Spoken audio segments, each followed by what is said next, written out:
I'm not a narrator. I'm a prisoner. Abe, I don't like to hype things too much. You know I don't like to. You know I'm a medium hype guy. But you are medium. I was so excited when you announced the topic of this particular episode to me that I wrote you via email the words, "Oh yeah." And then you wrote the same back to me, and then we did that for an hour. We just kept writing. We just did oh yeah, oh yeah, over Speed. And over. Oh yeah. Let's do some lines of 1994's Speed. Yes. Well, it's the line for every great action film, right? Yeah. This was you're gonna set me. You're gonna plant it right now, huh? You're gonna plant the flag on this bit. You're going in for it. No. All right. I want you to keep going. You're doing a great job. Abe wants you to know, all of you audience. Abe wants you to know, I had never seen this movie until literally 3 hours ago or 4 hours ago, which is absolutely true. I had never seen it before. In 1994, when this movie came out, I would have been 13. Probably, maybe, 13. And my parents would definitely not have let me see an R-rated movie. And so by the time I could see R-rated movies, this would not have been the action movie to see. So I never watched it. So today in 2020, when I watched this movie for the first time, Abe, I fucking loved this movie. I loved it. I couldn't believe how much I liked this movie. Yeah. Oh, yeah. Holy crap. It's it tickled me. This is an intro, right? Like, have we done the show intro? This is the only intro we're gonna get, because I don't. This is what we're getting. I don't do retakes. This is it. Just like you just one direction. This is all you. That's faster. Right. That's right. One direction. Never slow faster. down. Never slow down. That's what we're talking about here. Can I just say also, Abe? I knew a lot of the premise of this. I knew the mechanics of this movie.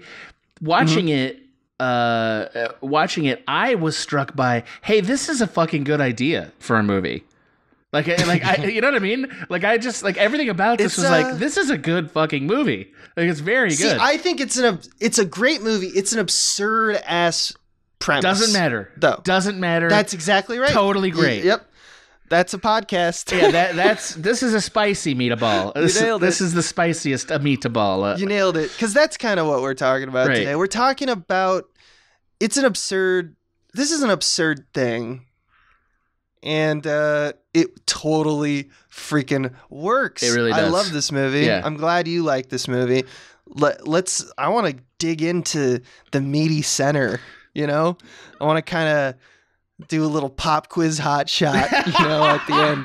I enjoyed that you bothered to make that your intro. So what do you do? Yeah.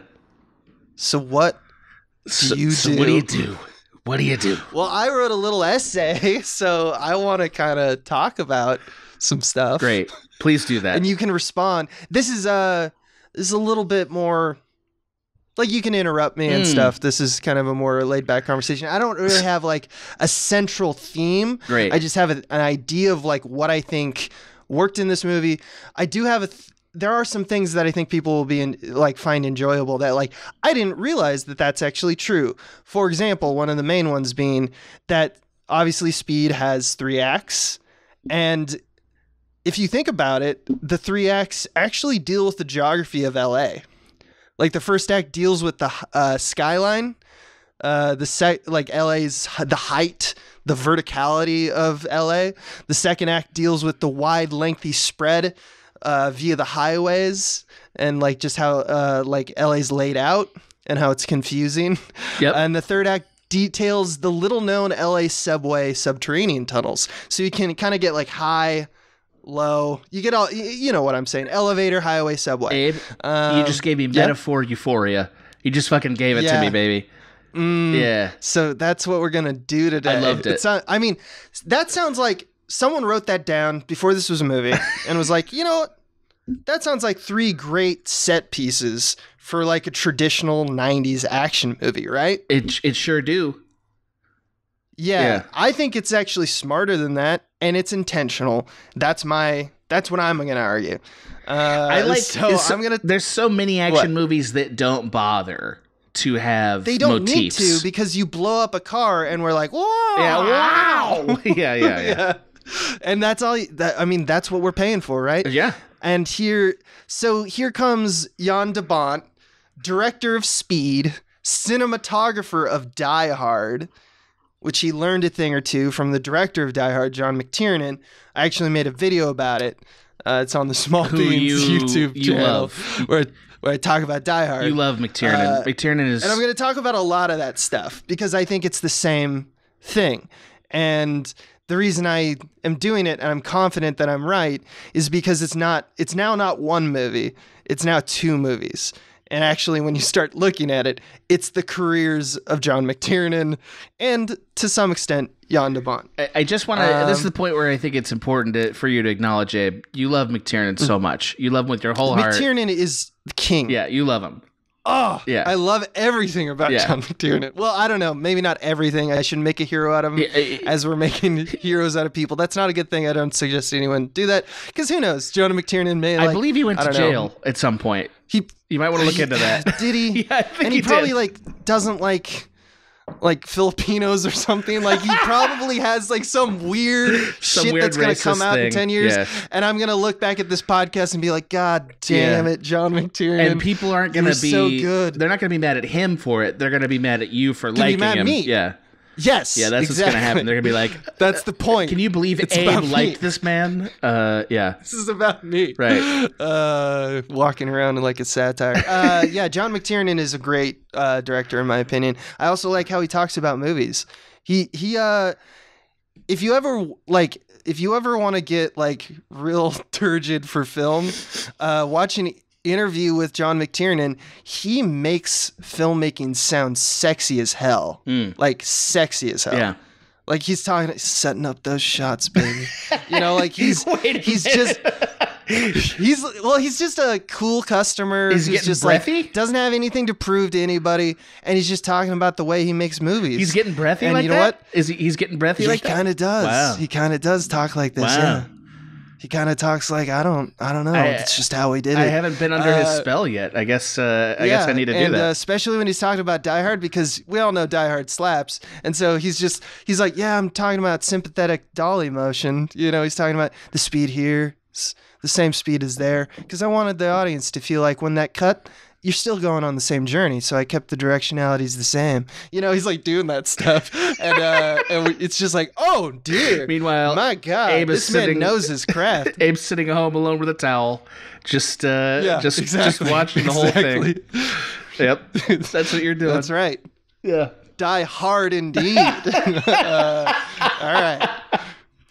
Wow. So, speed. Yeah, speed. Let's do lines of speed. Yeah. It jumps from locale to locale at a 50-mile-an-hour bus jumping a football field speed. Yes, it sure does. It sure does. There's so many events that happen in this movie, and you forget about them, and then you remember them, and you go, "Oh shit, that's in that movie too." I totally forgot about. They run over a baby carriage. Yeah. Oh no, it's not a baby carriage. It's full of cans. It's there's just a bunch of stuff being thrown at you, especially at Act 2. Where it's the bus stuff. And guess what? You put some expert craftspeople in a room with a script, and they're going to find out a way to make it engaging and make the shots flow with the spaces that they're... either they determine this is how I want it to flow, and they find the space, or they find the space and they say, you know what, this is this visual strategy we use. I think it kind of is this Ouroboros thing. And it's also, I don't have the details. I wasn't there on location scouts and production meetings, but I think this stuff was talked about. So you'll note, so I'm going to talk about the tricks that they employ in each of the three acts and maybe why they did it. Yes. Also, as a freebie, I'm going to talk about camera and moving objects in camera to manifest the feeling of momentum. I think that you can't do a podcast on speed without mentioning how this movie moves. Surprising no one whatsoever, Jan de Bont uses speed to make speed. Neither can Abe make a podcast without freebies, just like Johnny Appleseed with his free ideas. Hey, I'll let you have that one on the side. That one. You didn't come fell here off for the truck, so to speak. You didn't come here for the moving camera ideas. Use That's that extra. one at your next party. Next party that we'll never ever have. Great. Yeah, just like you walk into a party, and you're like, Jan de Bont uses speed. And they're like, get the hell To out of make here! speed. Get out! He's like, no. So yeah, you're absolutely right. This movie's absolutely insane. Right. It's to the point of like comical how many things they throw at us. Like they casually in the first like 2 minutes of the bus sequence, he's ripping off car doors with a bus. Yes, he is. Like he drives up next to the bus and hits the brakes and lets the car door smash. Like that is great already. You're like, all right, this is a good start. And then you get, like I said, the baby strollers. You jump over unfinished highways. Subways get derailed. All of the events in this movie are spectacular. There's more set pieces in this movie than most 90s actions movies. 100%. Which is saying something. They have 3 speeds in it. Like literally there are 3 speeds. There's the elevator speed, the fucking bus speed, and then the subway speed. And like, I think the bus would have been enough for a great movie, right? Yeah. But they have to do it because it's got to go faster. Yeah, yes, and correct. Surprisingly enough, I guess surprising no one actually, to stop the movie, you just have to slow things down. That's my other strategy that we're going to talk about. I can see your fucking smile. I can already see it. Yeah, you can. Your little smile. Yeah, you can. Actually, I do want to say though, it's so absurd that it almost made me want to talk about how Sandra Bullock grounds this insanity with her performance, because she's killing it. Like she's this talkative, relatable every woman who makes the movie work, in my opinion. Like the baby stroller sequence that I referenced is a great example. She freaks out when she hits that baby and she's like covering her mouth, and I imagine that's how I would respond, because she's basically going like, oh my God, did I just hit a baby? Oh my God. And she's just absolutely lost it. And then Keanu looks back and he's like, it's okay. It's just cans. And she goes, oh, really? Okay. And then she's just back into it, baby. And it's just like, that is the speed you have to kind of exist to like be in this movie and be a real person, is you just have to take it in stride. And she does it so perfectly, and is the only one who really does in this movie. Everyone else is like a caricature, or Keanu. I guess he's also a caricature of Keanu Reeves. She's shorthand basically for the whole bus's reaction in some ways. She's the whole bus. Yeah, and exactly. Because just like a couple quick things, because that's prompted in me. Yeah. There's a reason why she became such a big star, and her ability to make a lot out of a role that's not a lot, which I would say this role is not a lot, and she made a lot out of it. Yeah, she killed it. That's impressive. And also, the midpoint of this movie, which is when they do the swap. You know, when they swap, they put the injured driver on the back of that flatbed truck, and then that woman tries to jump off and it blows up. Sandra Bullock is the reason we care about that, because she has a very complex and totally believable human reaction to it. That they do explain, but it's very good. Very, very good. It's very good. Yeah, I agree. Last other thing, is that baby stroller a Battleship Potemkin reference? An homage? It's got Yeah. Don't want to get like too far. Yeah.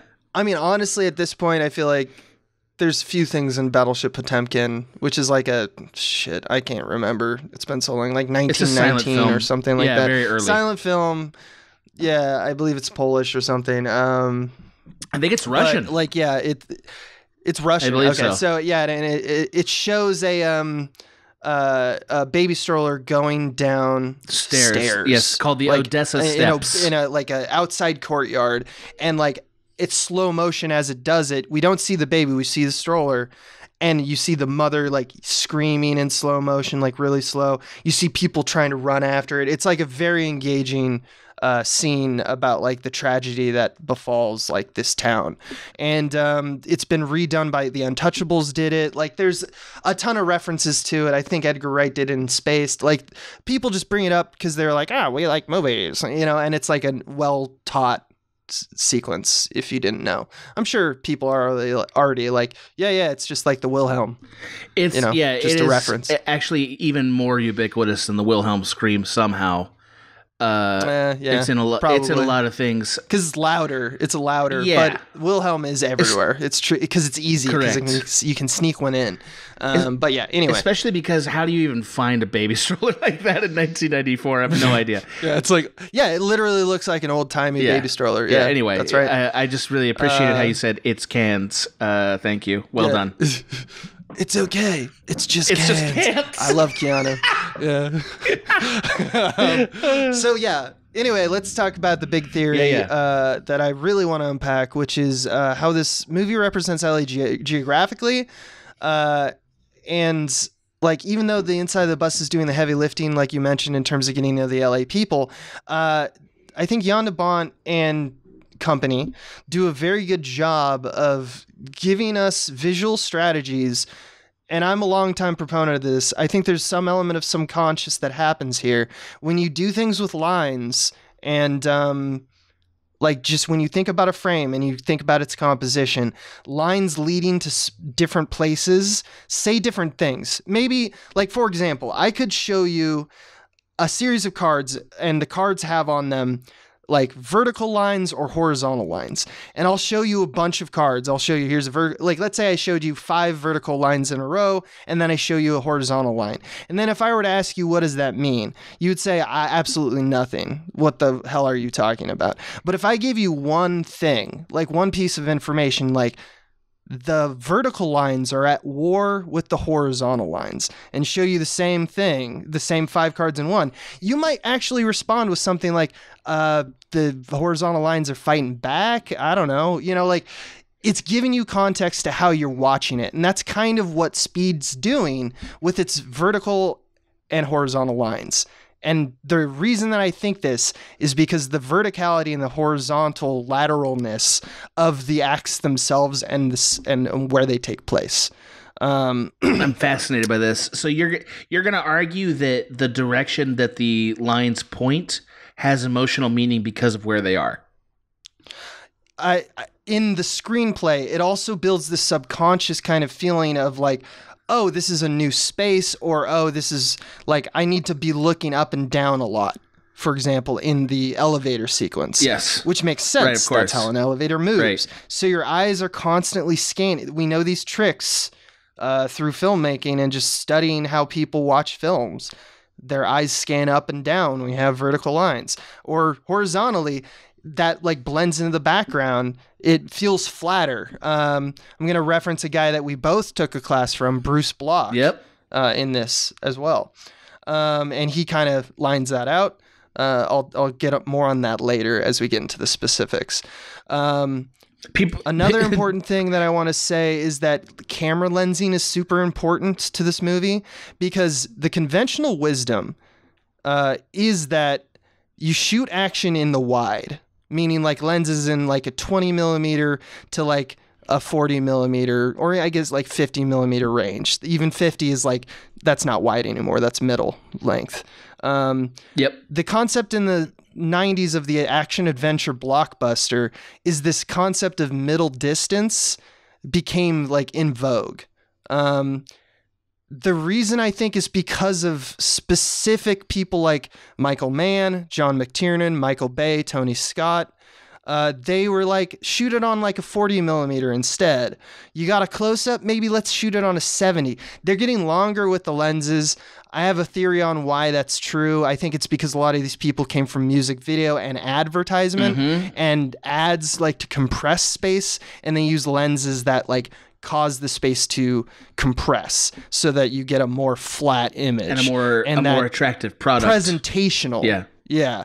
Instead of something that's wider, which I think people think of cinematic is the word that people will often use. But really what they're meaning is that like you feel drastic movements close to camera. So that's why conventional wisdom would say shoot it in the wide.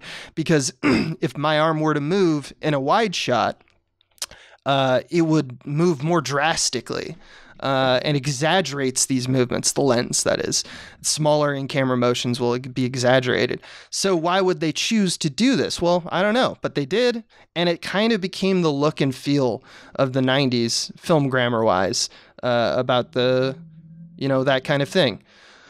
Yeah.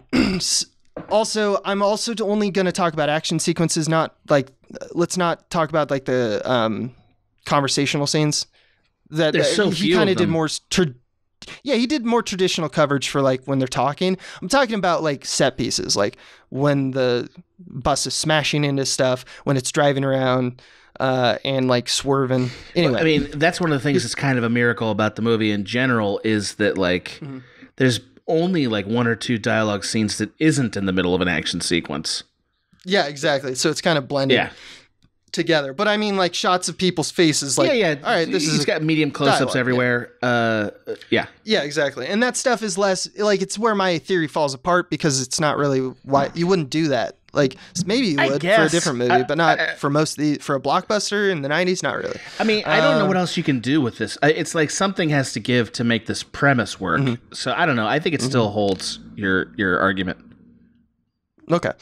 So here's an experiment everyone can do at home. Pop in the old VHS in your VHS player and watch the first 15 minutes of Speed and look at the backgrounds. Just do this experiment for me, because almost every shot has a background with strong vertical lines. The cameras themselves boom up and down to reveal bombs. The elevator descends up and down in the shaft of this very tall building.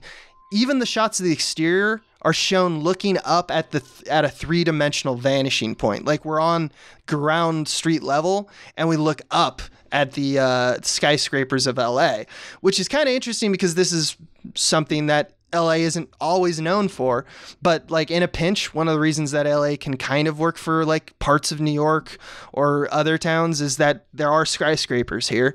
It's a part of the skyline. It's just such a vast city that you don't really have to just talk about downtown. In fact, most people don't, because Hollywood was where like the quote unquote action was in the 50s to now. But there are like 10 or 15 city blocks that look exactly like New York from ground level. Yeah. And I think this is like, it's still borderline. Like, I'm not sure if it was intentional, but I think it is, because like, again, conventional wisdom tells us that if you look at like a skyscraper shot or like a city or something like that, usually people get into a helicopter and shoot it. And it's not like they couldn't. They had helicopters in this movie. They shot from helicopters all the time. Most of this bus stuff, exterior-wise, is shot from a helicopter. But when you look at the actual framing, they chose to use a three-dimensional perspective, like a vanishing point, to make these skyscrapers look enormous to us, and also to give that up-down verticality. I remember that establishing shot tilts up. Yep. Security cameras in this section are like featured a lot. In fact, in movies, they're almost always the same shot, which is a shot in the corner of a room, a bus, an elevator shaft, which looks down upon the unsuspecting elevator patrons while they're stuck. So once again, we have this kind of weird oblong kind of presentation of the lens through, the eye line. It's too high. It's looking down upon them. Dennis Hopper, when he is in a different elevator shaft, like orchestrating all this stuff, the bombing of the other elevator car, he shoots up and down at Travin and Temple, played by Jeff Daniels and Keanu Reeves. So the cop-criminal relationship has this kind of relationship. They're always, someone's up top, someone's down below. That becomes bigger later. And if you've seen Speed, very important in Act 3 when they're in the subway. When they repeat that. General, they basically repeat that dynamic. Exactly. Yeah. Eye lines are typically not just left and right, but up and down. This is something you can also look for. We see it when Dennis Hopper takes Jeff Daniels hostage. They all three exist in the same plane, but for one reason or another, and I'm arguing it's the thesis that I have in head, Jan de Bont chose to shoot it very Dutched and down and up. Like it's the camera's above one guy's head, camera's below another guy's head. Usually when we shoot sequences, even action sequences, think of like Bourne Ultimatum or any James Bond, you kind of keep it at eye level. Why? Because that's where most movies play. And because it's Not this one. easier to relate to characters when you're at their eye level. Yeah. Now in Act 2, that's going to become convention again, but not in this sequence. So flatter angles in the whole elevator sequence will also Dutch, which is a term most people I think know that, just tilting the camera slightly. And the reason that they do that is because when they have like a wall that has no like vertical lines, like every other wall in the sequence, like when he doesn't have one, it gives this natural tilted perspective and makes those flatter shots feel more vertical. Like he's literally making horizontal lines more vertical. Right. And as a filmmaker, you choose the space for a purpose. Like I'm going to shoot in this room. But even the best locations where you go, oh, the courtyard is amazing. And then, okay, and we need to shoot that on the day. So we go into and we shoot where the elevators are. And then you go to the elevator space and you're like, this doesn't work for my visual strategy. So what's a good way to get around that? Well, when you have a less than ideal background for your visual strategy, just do it in camera. I mean, that's enough about Act 1. You never you never see that kind of sloppy camera work, and I'm going to put sloppy in quotes, anywhere else. Like, it's clearly what you're saying, because, like, he's pretty tight and controlled with his camera stuff from this point on in the film. And I think it's just because, like, even though they're definitely not in an elevator shooting, like they're definitely not doing that. It's a studio. Well, of course, because if you use a real elevator, it's incredibly dangerous. And also, you can't fit a person in there and shoot in any elevator. It's a nightmare. So every elevator scene you've ever seen has been shot on a studio with a fake elevator. Take it from a guy who learned that the hard way. But like, so he is designing the elevator. Yeah, you remember that film. He is designing the elevator, but like, he can't really make an elevator not be an elevator. You know what I mean? So like, this is his compromise. Well pointed out. Yeah. And by the way, just so everyone kind of knows, I want to keep tracking Jan de Bont's like career up to this point, because this is his directorial debut. That's incredible. Let that sink in. That's incredible. Can't believe that. You know what he did after this? I didn't look him up, but I'm excited for you to tell me. Twister, baby! Wow. Wow, that's two huge hits. Yeah, exactly. But like up to this point, he made a movie with Paul Verhoeven in 1983 called The Fourth Man. And then he also made All the Right Moves with Michael Chapman. And then he kind of made, like, he kind of kicked around for most of the rest of the 80s until John McTiernan was like, that movie, that guy, get me that guy.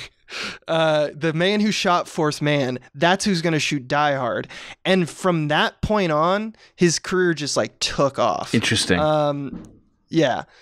Anyway, I just think that's kind of, maybe the man has a different version of history. Of course he does, because he lived it. But like that's kind of, just for the rest of us, that kind of seems like how it went.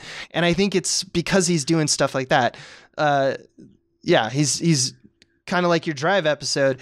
He's constantly trying to think of a way to make like what's there on the script come alive in a very interesting way. And I think he does it in a very technical way, because I think John McTiernan kind of rubbed off on him. Well, what's interesting to me is like his list of films as a DP is incredible. Like he did Basic Instinct. He's a great DP. He did Flatliners. Yeah. He did The Hunt for Red October. Holy shit. Yeah, he works well in any space is the other thing.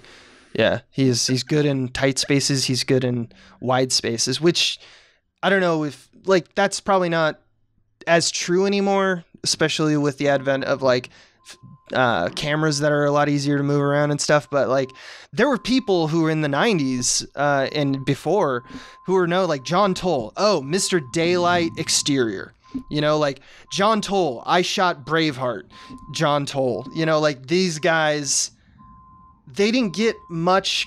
They weren't like they wouldn't shoot like All the President's Men or something like that. They wouldn't shoot in closed spaces as much. I mean, a lot of cinematographers do branch that, but those are the greats.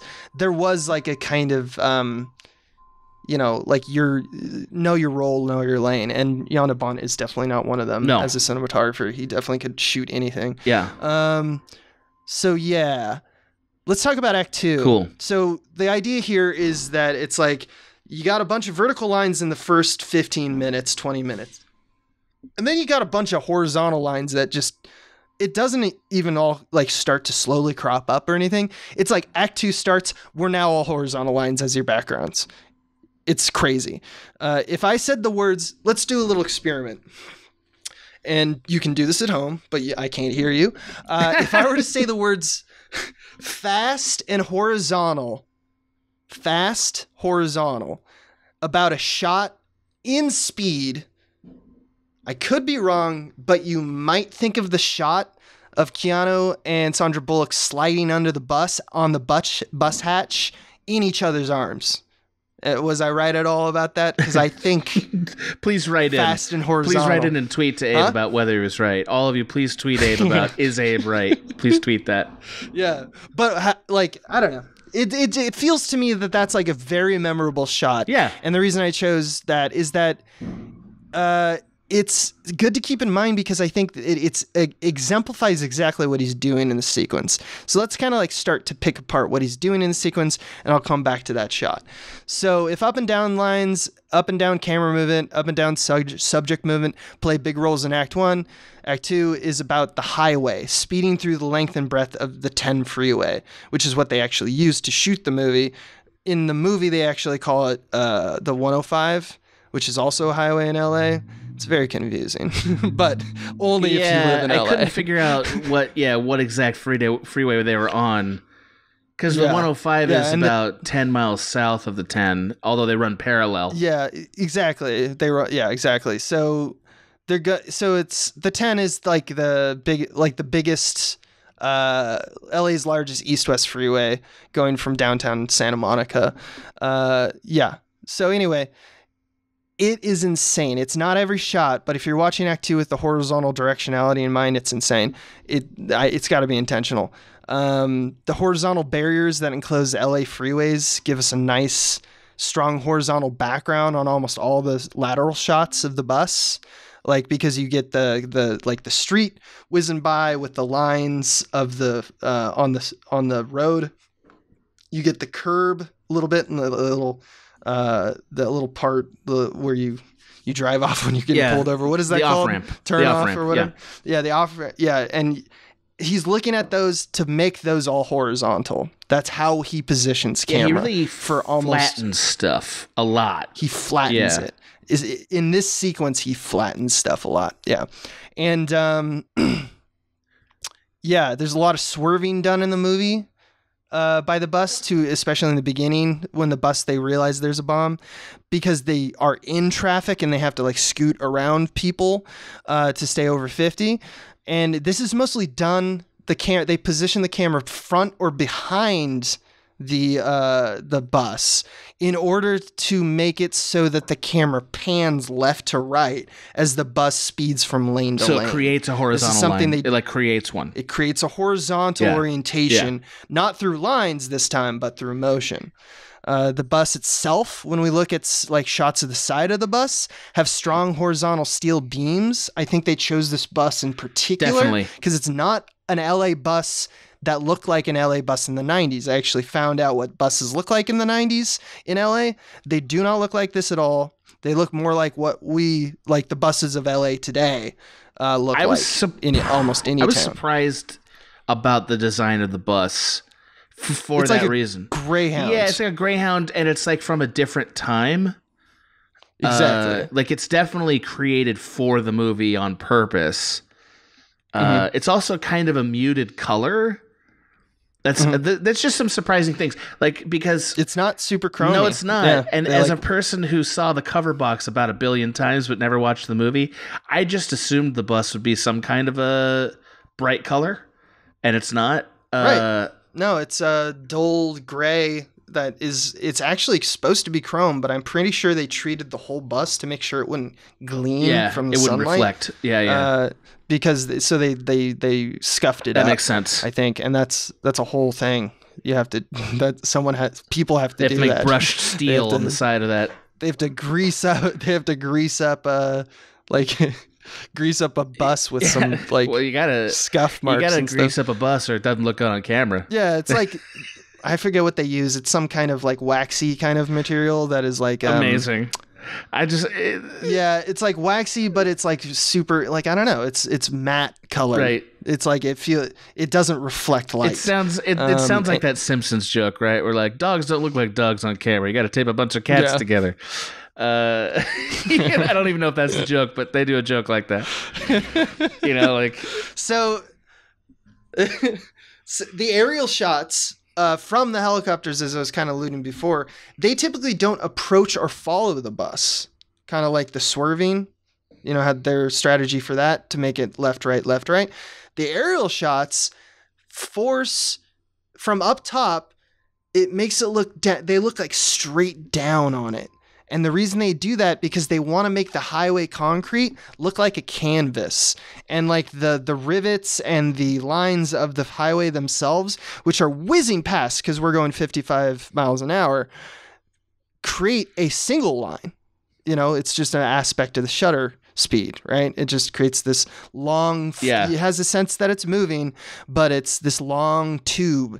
And so he shoots intentionally aerial shots that aren't typical. It actually looks a lot like O.J. Simpson's chase scene. I know, man. It was haunting. Which is crazy because that happened like 2 weeks after this movie came out. It was haunting. I couldn't believe it. I was like, dude, this must have happened before because there's no way they would have put it in after. Yeah, and it's just kind of how you, like, it's news footage of how you do it. It's not conventional flying in a helicopter, use all parts of the helicopter. Right. So like you got to fly up, you got to fly in, you got to fly back. You're changing perspective. None of that. He's just like, nope, it's basically just a crane. I'm using a helicopter as a crane that just glides through the freeway along with the bus. But and that gives the effect of making it look like a canvas of all horizontal lines. It does. It also you can't undersell how much realism those helicopters bring to this movie. It's the editing. That's a whole nother thing. It's editing, and it's also look, if you lived in LA, you watched this on the regular in the 90s, right? You watch people speeding through traffic. Mm-hmm. So a movie has an obligation to capture that. And because we were getting the real McCoy often in downtown, just chase scenes and stuff. And this movie nails that. And also nails it, as you're saying, from an unconventional angle. Like the helicopters are not directly overhead very much. They're usually kind of back and behind, which also creates that sense of horizontality, which it's more diagonal in that case, like with the O.J. Simpson footage, but it is similar. Right. It's not flat and overhead, which is how we're all used to consuming this. Anyway, you're going to make points about that, so I don't need to distract.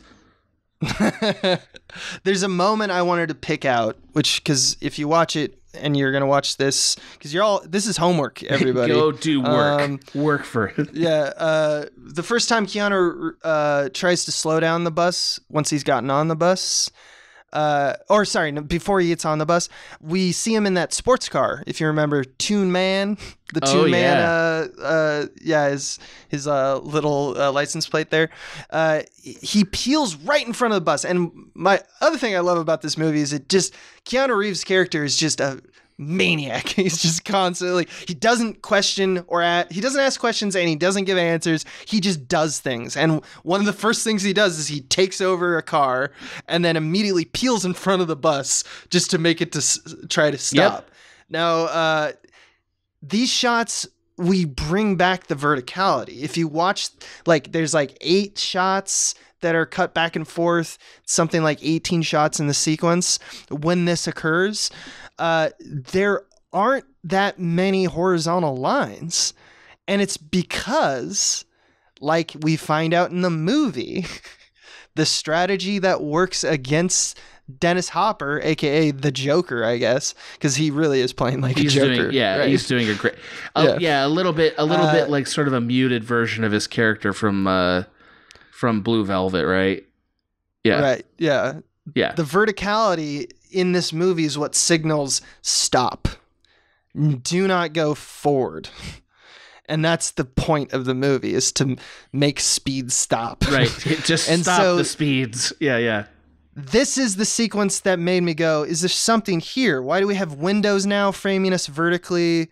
The sports car slows down toward us. So once again, we have this camera subject moving in distance at camera and away from camera, which once again is a vertical motion, not a horizontal one in terms of the two-dimensional frame. So in camera motion is forward and reverse, up and down in frame. It's sort of like again, it mirrors your sort of classic hero's journey understanding, right? Where it's like in Act 1. Yeah, it's like very like turn this on, activate this visual strategy. Right. Well, now. So again, in the traditional hero's journey arc, it's like in Act 1, the hero is in a normal world, and then they cross the threshold into a world of chaos, and then the third act is a fusion of the two. And so, right. And often in the rest of Act 2, which is most of the movie, it's got most action movies in the 90s, it's like almost an hour. About half. To half hour or and more. 10 minutes of the hour and 40-minute screen time or runtime. Often there's these dialogue scenes in Act 2 between Keanu and his fellow cops, and they drive up to the bus to relay info. Once again, it's almost like they're trying to pay attention to there are vertical lines in these frames. This is something we're going to talk about when we talk about Bruce Block. It's not that there aren't vertical lines, is you have to look at the strongest lines in the frame. Right. And the vertical lines just kind of pass us by because they're like the hand railings that you have in buses. But the directionality of the shot is moving left to right or right to left. And it's framing these windows which have strong horizontal lines, and the vertical lines are more muted. It's just what's sympathetic to the motion, what's sympathetic to the line directionality. He's trying to make all those things feel right, trying to combine like terms so you as a viewer have an experience that is like, this is my expectation of where I'm going. This movie feels polished. Why? Because he went to the thought of making sure that line affinity was something that your brain subconsciously would just ignore and enjoy. Right. And that's one of the magic. Movie magic. That's one of the things that's movie magic. You absorb it. All right, I want to talk about you absorb it. Act 3 a little bit because you kind of got the point. So I'll talk quickly about this, unless you wanted to have any more thoughts on Act 2. No, go ahead. I don't want to. All right, so in Act 3, real quickly, all takes place largely in the subway. We're underground. It's doing the horizontal bus thing again, but this time it's a subway car, and that's underground. I'm not just saying like, oh, it's down. It's, like that. It's because it's underground. It's down. No, I'm not saying that. Actually, look at the sequence. It starts with Keanu descending a staircase to jumpstart like the action because he's got this gun out and he finds Sandra Bullock. She's got a bomb strapped to her chest, and Dennis Hopper's there with the guns and a dead man switch on the detonator. So in that sequence, the backgrounds, so everything is saying vertical, except when he actually gets to the power struggle of, oh shit, we thought we were going to get Dennis Hopper with his pants down. Turns out all along, he knew that he could just abduct her. And now I got you and where I want you into the subway, Keanu. Yeah, and that all happens at the first section is the subway. Watch the backgrounds of the subway. They painted horizontal lines on the walls. Yep, they just did it. That doesn't really matter. There were like horizontal lines, and I just think that is like it's very clearly added. Like it's just concrete walls. No one would actually paint that. In a million years, they would actually bring, like if you've been in subways, like they don't paint that. It's like tile, and sometimes there's advertisements, but in LA, it was just concrete. Right. And they don't put anything on it. In fact, people would tag it all the time and they'd have to like paint it over, and they just never did anything with it. No, they intentionally painted horizontal lines to make the horizontal motif feel alive and well. Why? Because Hopper is now back in power. And so we descend diagonally, and then once we get into the subway, when once again we kind of have this all the tricks from Act 1 and Act 2 are kind of deployed again, where, once again, just to refresh, camera moves laterally and latitudinally. Is that a word? Latitudinally, yeah. I don't know. The idea is left to right. Yeah. Subject moves away or toward, left to right. Like these are...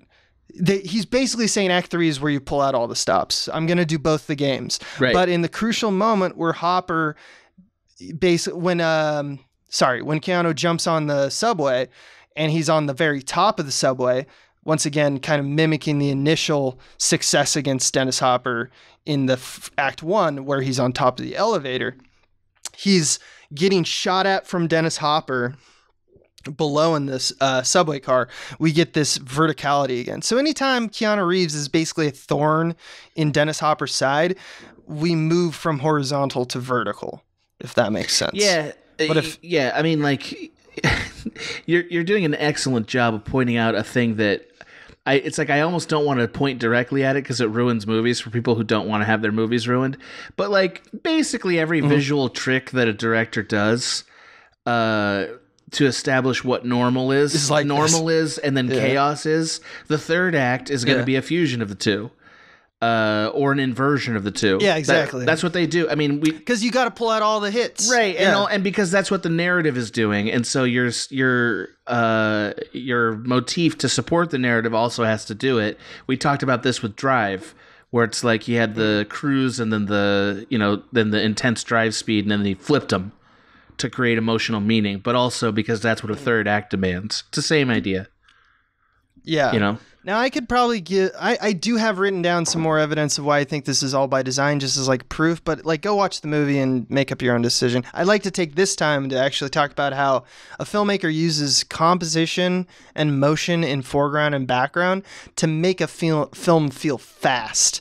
Now, this is something I actually kind of want to get on a soapbox about, but I'll try not to do too much because I love it. Yeah, well, look, I think it's a bit of a lost art. Even auteurs of our decade or decades, like Nolan and the entirety of the MCU and DC universe, which are like blockbusters. So we're talking blockbusters here. They overuse editing as the main impetus for velocity in movies, and like if a bus were to jump off a bridge were to happen in today's film grammar, it would be shot from multiple angles, cut at least 4 times into the same action. But you look at Speed, or there's actually a very similar shot in True Lies when Jamie Lee Curtis is pulled from a helicopter in Arnold's arms as a limo descends into the water. Kind of similar situation as the bus leaping over the highway in Speed. It's basically 1 or 2 shots. It takes off and soars, and then it lands. It doesn't use editing to give you the illusion of speed. Do you think it's because it costs more money to do it that way? No. Okay. When you're blowing up a bus, a camera isn't that much money. Okay. I'm intrigued. I mean, I know what you're about to talk about, but I'm intrigued to hear you break that down because I think most people believe, and they're not totally wrong, that it's expensive. and also to see the action in 1 or 2 shots means you have to nail it, and it's a big stunt. That's also true. But you're going to say more about why in a minute here. I mean, go ahead and shoot 14 cameras at your explosion that you're going to do. I think that's smart. But if you got it in 1, why do you need to cut to all of them? You shouldn't. Unless that's what you're going for, but you don't need to. It's distracting in my way. Like, I think it's that we're like the soapbox part that I'm trying not to talk about a lot is that essentially I think we're using editing because of music videos, and I'll get into it a little bit later. There's a better place for me to talk about that. What I want to talk about is, for example, did you ever take the class at USC where you edit up gladiator footage? I think it was an editing class. I don't think we did that one. Yeah, the reason I mention it is conventionally what you do is you would put on the slate the letter that corresponded to the setup for a sequence or a scene.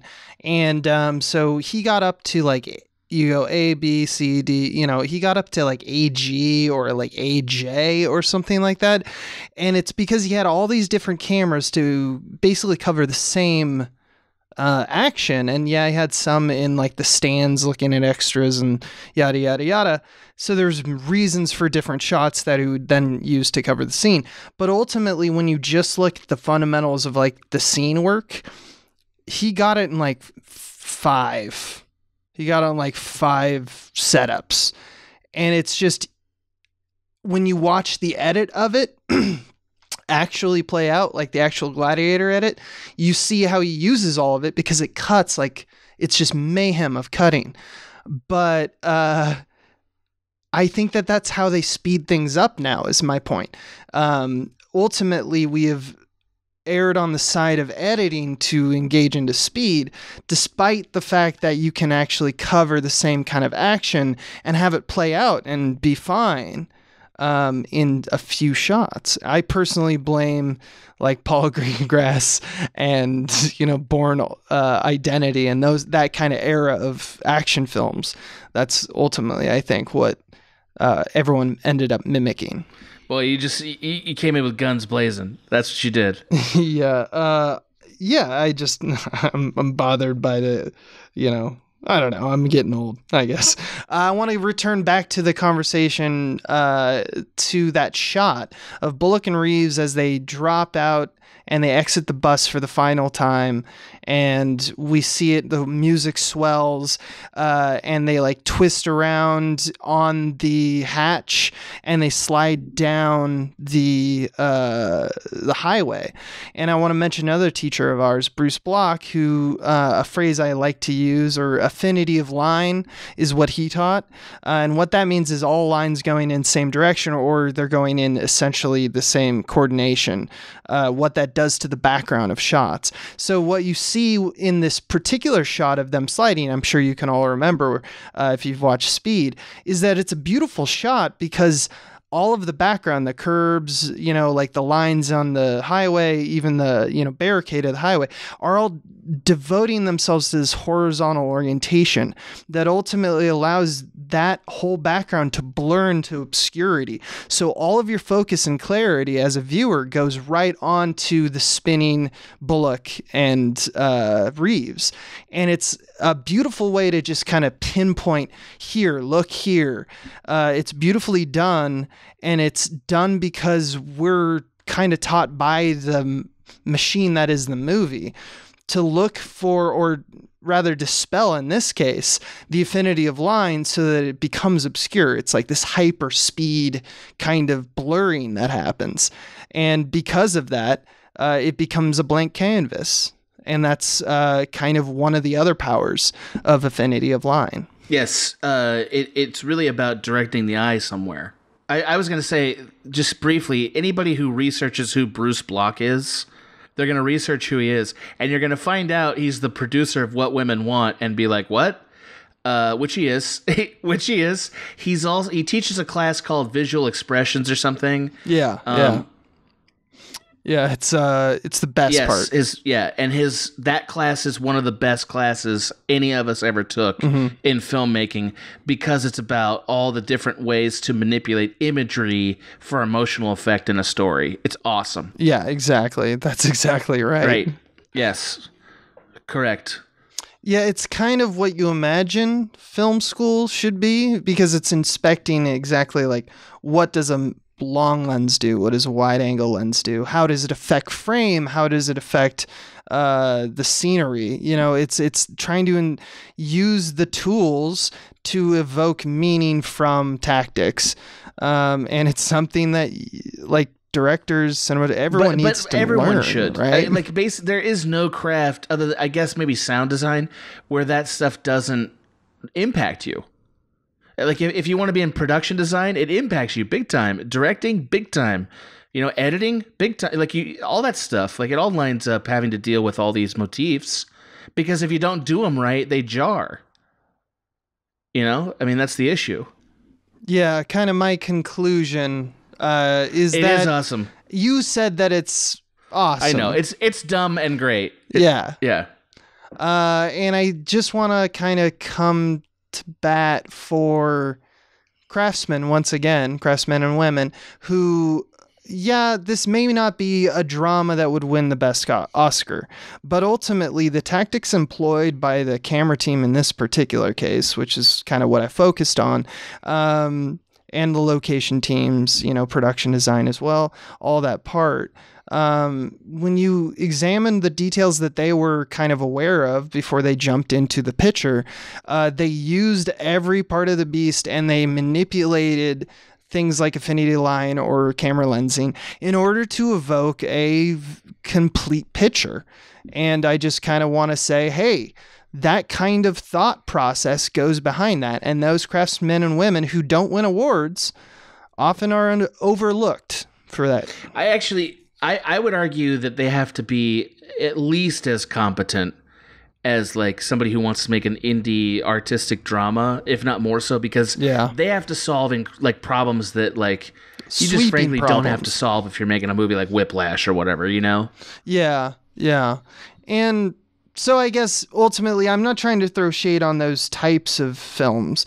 There's just two different ways to skin the beast, I guess, 100%. Yeah. So I guess what I'm ultimately saying is that while we don't look there, there is many gifts there, and it's in a way harder to do because when I throw shade at, let's say, Greengrass and the editing cycle that we have all now become accustomed to when we watch scenes of it, like it should cut there, has been sped up because of the lexicon and the grammar of film has been imposed on us through the zeitgeist, through picture after picture after picture, and things that we say, this is what good cinema looks like.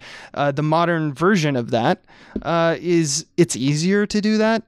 I think something like this is actually harder to do, and I think it's more deliberate, and we should expect it a little more. Well, and like you always say in private, usually with a corncob pipe, it's not that you want them to do it the way you're saying, it's that you want them all to find their own way of doing it instead of sort of relying on this uniform standard, which now speeding things up through quick edits is doing. Yeah, exactly. And I think of the Walter Murch book, A Blink of an Eye, where he, having edited Apocalypse Now, he counted the number of edits he made for that film, and then he watched when it came out, when he wrote his book, the number one music video was Hit Me Baby One More Time by Britney Spears, and he's like, they have almost the same number of edits. So a 3-minute versus like a 2-hour film, a 2-hour plus. So it's like, okay, there's a way in which you can inspect. I'm not saying that fast editing is bad and slow editing is good.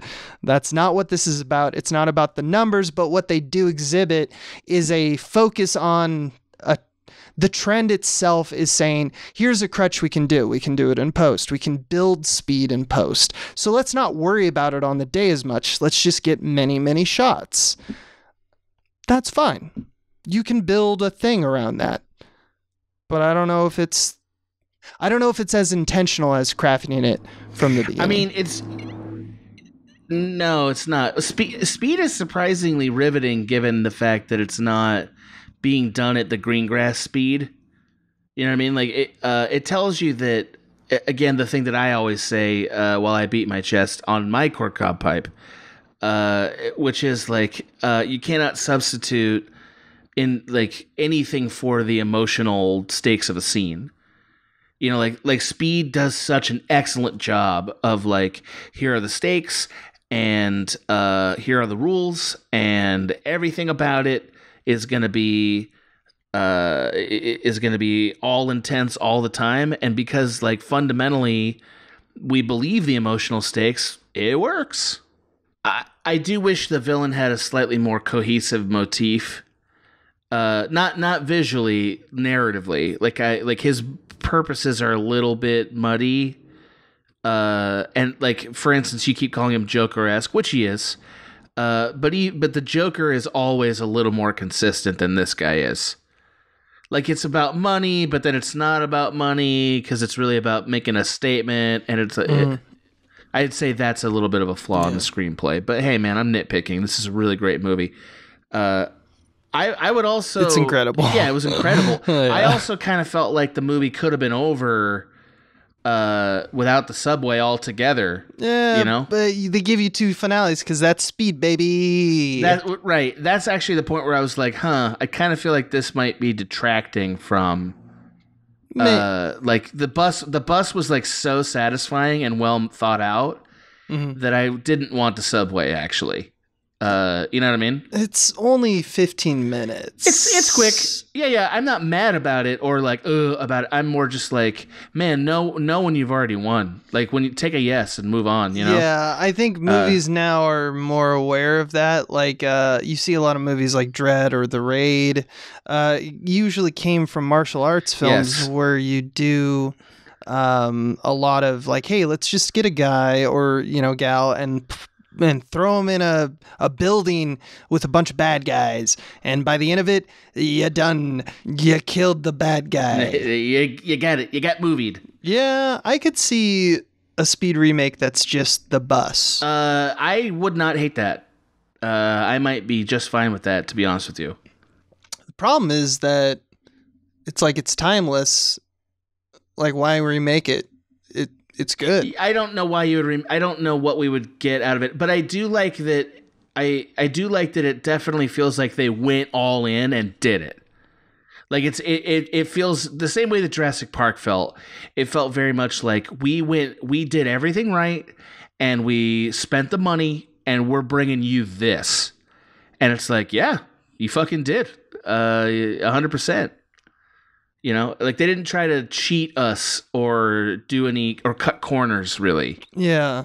It really is a Die Hard. I know people don't see it that way because it doesn't, the setting isn't the same as Die Hard. It looks so much different, but it really is a Die Hard. I mean, but it is a Die Hard in the sense that instead of him being trapped in the building is a bus and it's moving. Yeah, aka awesome. You know, yeah, right. And that's actually like more confining, and they really delivered. And I didn't care about things like there's no way that bus could make that jump. You know what I mean? I don't give a shit. Yeah, it's just a fun It's an romp. action movie on steroids. I mean, it's an action movie on steroids, but like that's all it is. Yeah.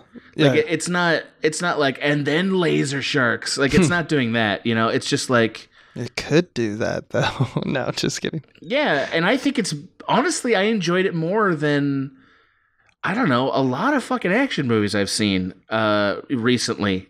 You know? Like I enjoyed it more than a Marvel movie I've seen in quite some time. Didn't you? Yeah, I mean, it knows exactly what it is. Yeah, I mean, I don't know. Maybe I'm just old. But like, I don't think every 90s action movie is good. This is how we get old. I know. I don't fine. think every 90s... You didn't need to fix it. I'm not old. I'm not old. But in my defense, I just watched this movie 3 hours ago, so I've never seen it before. And sure, the sensibility might match my, Gen X millennial cusper heart. But like, I think that it's the simplicity of it and the excellence of the execution that makes it so satisfying. I really do. You know, it's the same reason I like Dread instantly. And Dread is like, 20 years later. Mm-hmm. And I instantly fucking liked it because it was like, this is well done. Yeah. And it's simply executed, Mm-hmm. So I have a feeling that if you and I were to sit down and watch John Wick or something like that, which maybe we should do, John Wick, we're going to find like there's a lot of really cool filmmaking at work there, which is probably why it works. Yeah. Yeah. And it's, man, we put so much money in front of action movies. You just want them to be good. Yeah. That's a whole other time. We deserve a full hour. Honestly, like there might be a fun sort of like coalescing Directorpiece in which we both discuss the artistry of action movies. Heck yeah. You know what I mean? Like that, like as a genre, because they are. That's like a lot of work, so I'm not promising it immediately. But like that might be a fun thing to do. Yeah. Maybe or maybe just from a specific decade or something, or maybe a specific genre or whatever. You know what I mean? Yeah, I could see a bold defense for how The Rock is sneaky smart You know what's in Criterion Collection? That sounds right? like an episode right there. All right, that's my theory on Speed. That's it. That's it. Well done, sir. Good job. I loved it. And I think that's all we got. We're spent. We're you know we've offboarded. Yep. We're done. That's an episode, and hopefully you know how Speed works now, visually. That's how Speed works. Yeah. Yeah. That's it. Well done, buddy. Thank you.